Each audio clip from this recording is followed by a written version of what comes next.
Olá galera, é o Rodrigo Merced aqui e nesse vídeo eu te trouxe 5 dicas para ilustradores iniciantes. Eu reuni aqui os maiores deslizes que podem ser convertidos nos maiores acertos. Se você parar e raciocinar a respeito desses tópicos que eu vou falar aqui, eu tenho certeza que você já vai conseguir evoluir bastante a sua pintura digital. Mas antes de eu começar a falar desses 5 tópicos, eu vou pedir para você o de sempre.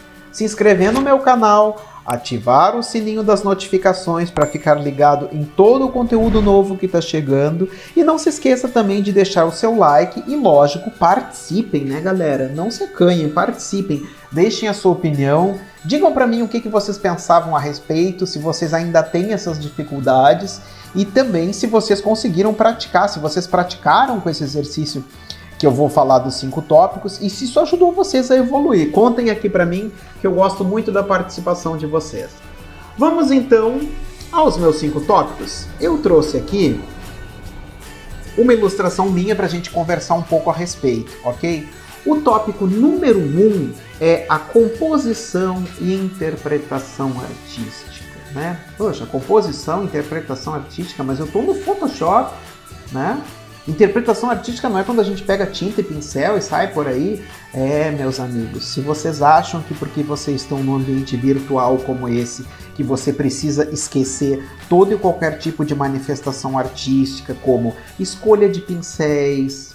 Notem que esse camarada aqui tem texturas, ele tem aspectos pincelados, né?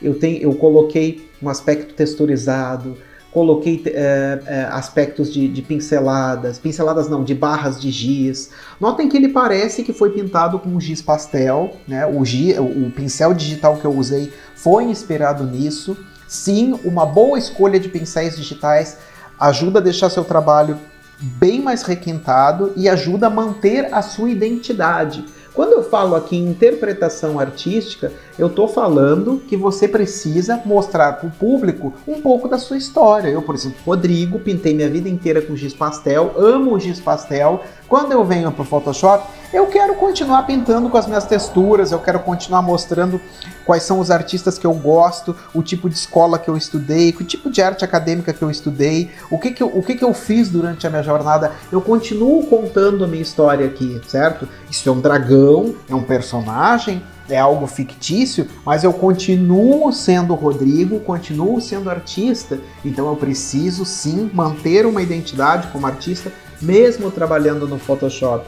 Então a composição da sua obra baseada no que você já estudou, no que você já entendeu e também em quem você é muito importante. Galera, essa história de que por que é Photoshop precisa ser tudo liso, tudo esfumado, que nem vocês assistem no desenho animado, é mito, ok? Desenho animado liso é uma coisa, animação 3D são marionetes feitos, esculpidos em 3D é uma coisa, pintura digital pode ser alguma coisa parecida com isso, mas sim, o Photoshop simula técnica tradicional. Então, contem histórias com os pincéis, com texturas, com estilos, ok? Isso aqui não tem um estilo definido, mas eu estudei muita coisa a respeito de pintura com giz pastel, alguns artistas de vida selvagem babadeiros assim da atualidade que eu acho excepcionais. Então eu trago um pouco disso para o meu trabalho. Tenho a minha interpretação artística aqui, ok? Tópico número 2, o famoso mingau. Comportamento global da luz e sombra, ok? Notem que todo esse meu amigo, ele está ambientado. Eu vou ocultar essas camadas e vou mostrar para vocês ele puro, como é que eu começo. Como é que eu começo esse meu amigo, né? Eu começo ele lá na camada da minha cor local, lá na cor chave, né? Então essa é a cor pura dele, sem esse cenário. Então eu preciso casar, eu preciso ir casando isso, né? Notem que ele ficou bem isolado aqui na frente. Então quando eu vou adicionando camadas de luz e sombra, eu tenho que pensar no comportamento global da luz, né? Por exemplo, eu pintei um cenário inspirado, isso aqui foi a minha foto referência, isso é uma fotocomposição, não é tracing, viu? Eu fiz uma fotocomposição bem tosca, recortada que nem a minha cara, para me inspirar e pintei esse outro em cima. Notem que eu me inspirei naquele, mas as montanhas estão diferentes, as árvores estão diferentes, as temperaturas estão diferentes. Então eu me guiei em alguma coisa. Se você analisar grosseiramente a minha referência, elas são recortes, né? São referências fotográficas. Então cada uma está com uma iluminação. Só que como eu entendo de iluminação, eu casei toda a luz, né? Como isso aqui é um pôr do sol, eu dei uma puxada a mais. Tem interpretação artística. Então todo esse meu animal, ele precisava entrar nesse jogo, né? Ele precisava entrar nesse mesmo tipo de iluminação.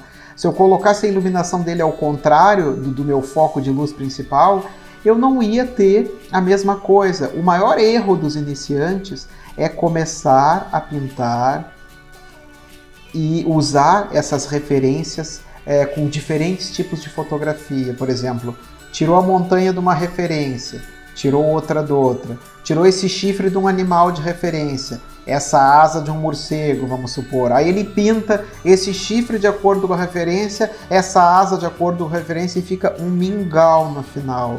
As luzes não casam. Quem entende, a gente tem que fazer bonito para quem entende. Quem entende vai olhar e dizer de cara, tem alguma coisa errada, estranha nisso.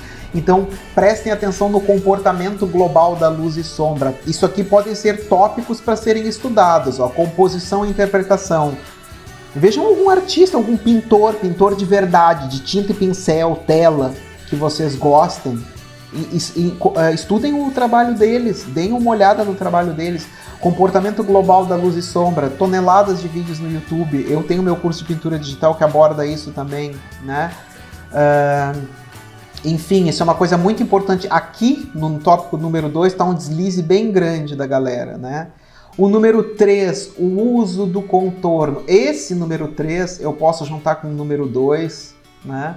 A coisa da interpretação artística. A maioria dos iniciantes tem uma febre, uma doença de querer pintar sem o contorno.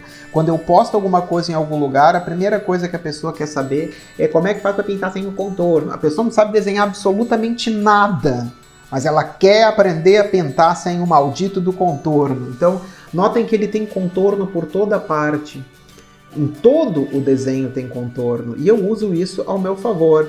Eu sempre dou esse exemplo bem esdrúxulo. Se você olhar Pablo Picasso, que foi um monstro, um gênio, se você olhar o trabalho de Van Gogh, eles são gênios da pintura, e eles usavam um traço bem grosseiro, bem grosso, bem expressivo, né? Eu sempre penso assim, se eles eram expressivos, por que eu vou pintar tudo liso, chapado, sem contorno? Existem algumas ocasiões que os clientes pedem, né? Mas aí faz parte de um trabalho específico. Então assim, ó, para os iniciantes que tem aquela febre de desenhar sem o contorno, contorno é legal, gente, saibam usar ele a favor de vocês, ok?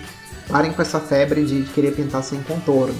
Se vocês olharem o trabalho de ilustradores, de conceitualistas, todos são bem achurados e todos têm contorno, né?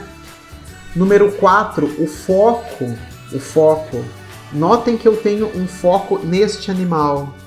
Eu tenho um céu, aqui atrás a minha montanha, vamos ver se eu consigo catar essa camada. Ó. Eu vou tirar a minha ambientação